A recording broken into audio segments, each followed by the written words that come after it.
Saudara, untuk membahas soal praktik saham gorengan dan penanganan hukumnya, bagaimana seharusnya otoritas berperan dalam merantas saham gorengan dan manipulasi pasar, kita langsung berbincang dengan David Sutianto, Ketua Umum Perkumpulan Analis Efek Indonesia. Mas David, selamat pagi. Selamat pagi. Mas David, ini menurut Anda Bareskrim bilang saham pipa tidak layak IPO. Apakah artinya ini BI kecolongan meloloskan perusahaan melantai di bursa? Ya, jadi sebenarnya ini yang diangkat Bareskrim ini sebenarnya kasus-kasus yang sudah cukup lama ya. Hmm. Jadi kalau misalnya kita lihat saham pipa ini, saya ingat tahun Agustus 2024 itu wartawan di Bursa Efek Indonesia itu pernah mendapatkan surat kaleng. Jadi surat yang tidak jelas pengirimnya siapa, yang menceritakan di sana itu bahwa Bursa Efek itu tengah kecolongan dalam hal ini beberapa perusahaan yang sebenarnya tidak layak untuk IPO bisa masuk IPO berkat adanya mungkin suap atau yang sejenisnya kepada beberapa uh, staf dari Bursa Efek Indonesia itu sendiri. Dan waktu itu tidak lanjuti, konon yang bersangkutan sudah dinonaktifkan, sudah dipecat, dan ya tadi sudah pernah menjadi tersangka juga ya. Jadi di uh, kasus ini sebenarnya sudah kasus lama, kemudian diangkat lagi dan diperlebar, jadi sampai dari underwriter-nya dan lain sebagainya, kemudian dijadikan tersangka. Nah ini yang sebenarnya bukan sesuatu yang baru ya, jadi kalau Hmm. misalnya kita mendengar ini, Bursa juga sudah pernah melakukan evaluasi, dan ini merupakan kasus lama sebenarnya, bukan Oh, kasus yang baru sekarang ini.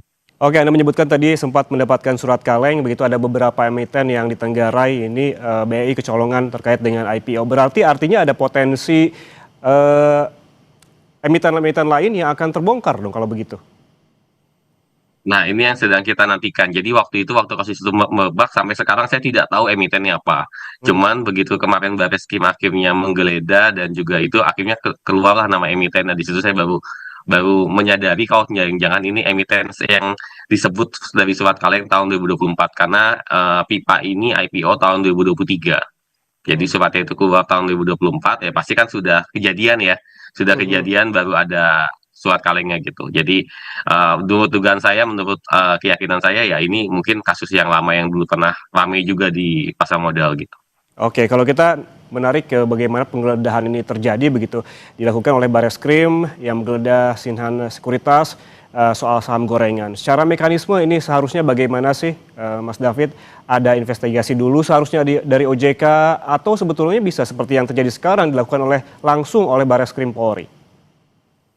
Ya, sebenarnya semua kasus yang Barreskrim tangani saat ini ya, mau mulai dari terkait penggeledahan Sihran Sekuritas, kemudian kasusnya dari Aset Manajemen Minapadi, kemudian juga kasus Aset Manajemen Narada. Ketiga kasus ini sebenarnya sudah pernah ditangani oleh OJK harusnya. Jadi waktu itu dari Minapadi sendiri waktu itu sudah cukup banyak yang dilakukan. OJK akhirnya mencabut izin usaha Minapadi, masuk ke penyidikan pidana, dan kemudian ya kasusnya saya belum dengar lagi update seperti apa. Nah, Rada juga sama, kejadian tahun 2019 ada gagal bayar redemption, kemudian 2020 dicabut izin usahanya, kemudian 2021 sudah mulai ada gugatan hukum dan lain sebagainya dilakukan oleh OJK. Jadi ketiga yang kasus FIFA juga sama ya, yang kasus untuk IPO juga sudah pernah masuk ke ranahnya OJK, akhirnya diputuskan diberhentikan dan lain sebagainya. Jadi ketiga-tiganya sebenarnya bukan kasus baru yang tiba-tiba ditemukan oleh Hmm. Barreskrim, tapi ini kasus yang lama yang sudah pernah ditangani OJK. Tapi mungkin penanganannya mungkin dianggap belum tuntas karena belum sampai menyentuh ke akar-akarnya. Nah, ini yang mungkin sekarang sedang ditindaklanjuti oleh Barreskrim itu sendiri. Oke, bukan kasus baru, tapi baru ditangani beberapa waktu lalu. Kalau kita melihat bahwa apa yang terjadi di Bursa Efek Indonesia, termasuk yang kemarin ada laporan dari MSCI, ada trading halt, dan juga IHSG yang sempat terjun bebas begitu. Apakah artinya penggeledahan sekuritas ini dalam rangka untuk dalam tanda kutip ini merayu MSCI?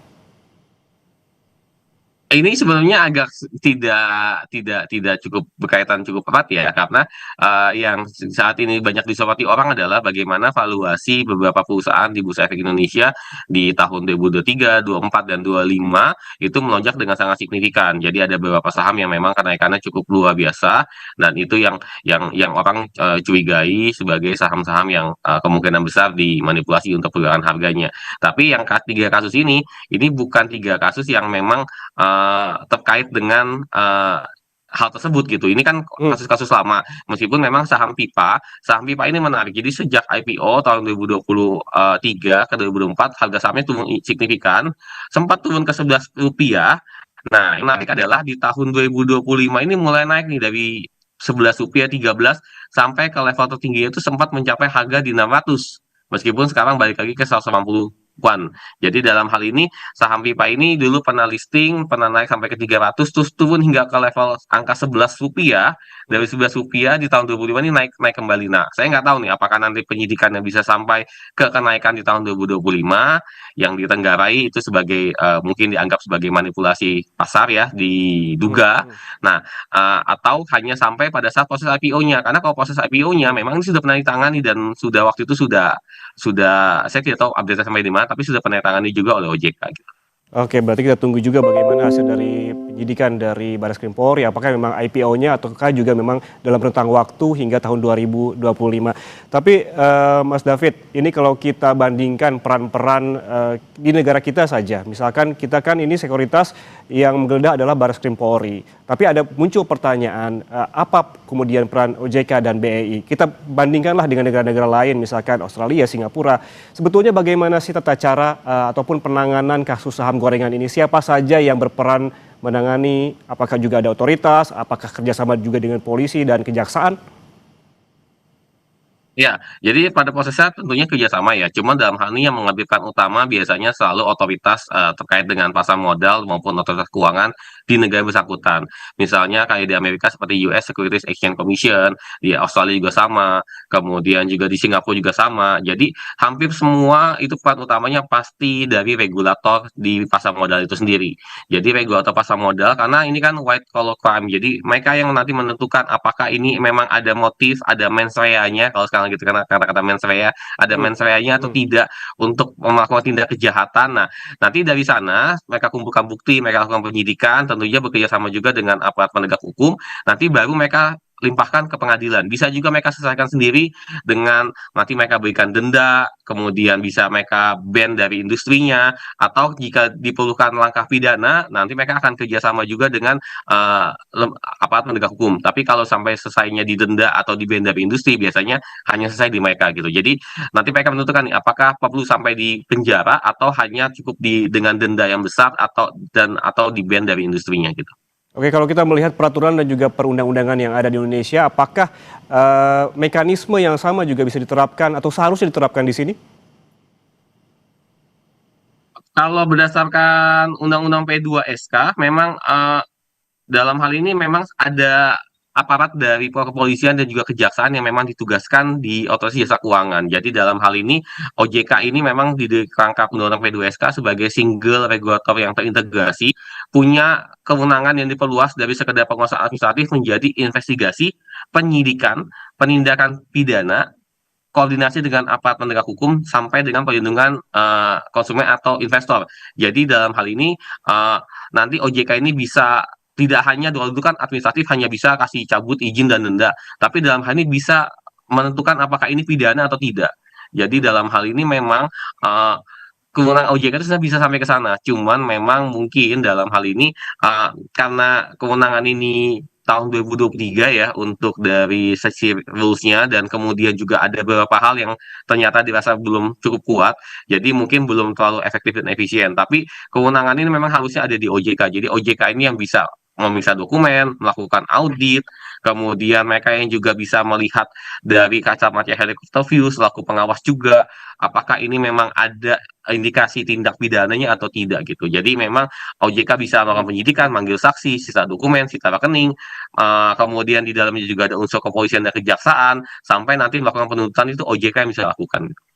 Oke, kalau kita kembali lagi ke saham pipa begitu, ini bisa juga sebagai edukasi buat bagi kita dan juga bagi masyarakat. Dalam kasus ini, Mas David, saham pipa kan dianggap tidak memenuhi syarat IPO.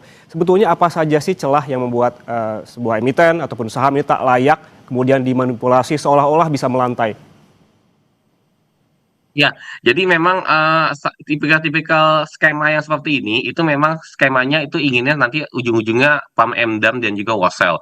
Jadi misalkan saya punya sebuah perusahaan, perusahaan ini katakanlah ya hanya perusahaan sekelas di ruko, kemudian punya aset sekian miliar, kemudian saya coba untuk IPO-kan. Supposed to be harusnya perusahaan yang di IPO-kan itu adalah perusahaan yang memiliki prospek yang jelas, Hmm, ke depannya bisa menguntungkan untuk investor dan lain sebagainya. Tapi kan punya saya kan tidak nih.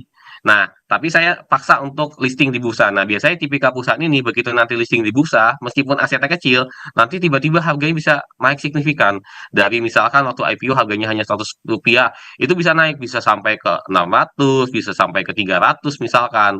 Jadi naiknya berkali-kali lipat, bisa 3 kali sampai 10 kali lipat.